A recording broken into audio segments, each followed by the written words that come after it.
The three-day conference with the theme Breaking Barriers, Building Bridges opened with a frank assessment of Africa's trade and border systems. Let us make the trade of locally produced items by locals.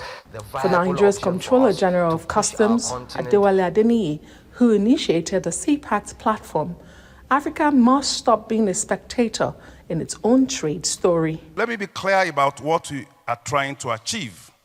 The top desire, the primary outcome we are seeking from these 3 days is to see customs more actively engaged in AfCFTA implementation.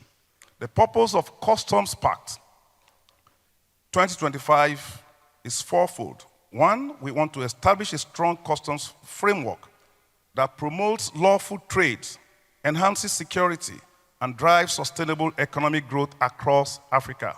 Adeniyi outlines Nigeria's recent trade performance, highlighting intra-African trade worth 4.82 trillion naira in the first half of 2025, a surge of over 600 billion naira from last year, underscoring the nation's role as a continental trade hub.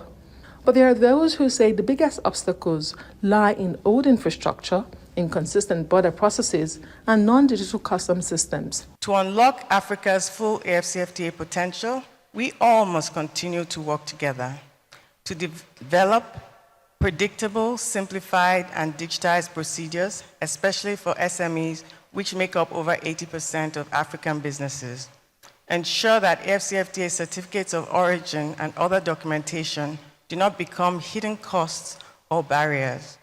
According to AUDA and NEPAD, 75% of the delays in the movement of goods are due to trade facilitation issues, including border procedures, while only 25% is attributed to infrastructure gaps. So this is just not an inconvenience. It is a structural drag on industrialization. It is a drag on intra-African trade growth. It is a drag on integration. It's also a drag on our competitiveness as Africa. It's a statistics, many say, captures the heart of Africa's trade problems that undermine the promise of the African Continental Free Trade Area, which must now change.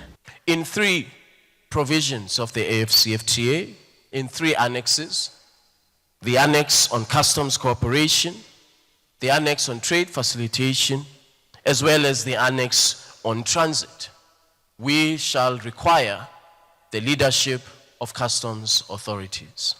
Representing the President, Vice President Kashim Shettima says Nigeria is committed to reforms that remove fragmentation and strengthen industrial growth.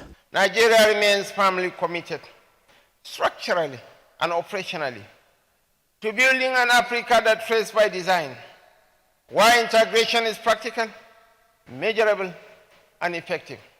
Our ambition is simple: a continent where borders facilitate opportunities rather than inhibit them. Success will be judged not by communiques, but by real outcomes. Shorter border crossing times, reliable local currency settlements, and efficient movement of goods across borders and ports. Our vision must translate from conference halls to the daily experiences of traders, manufacturers, logistic operators, and farmers.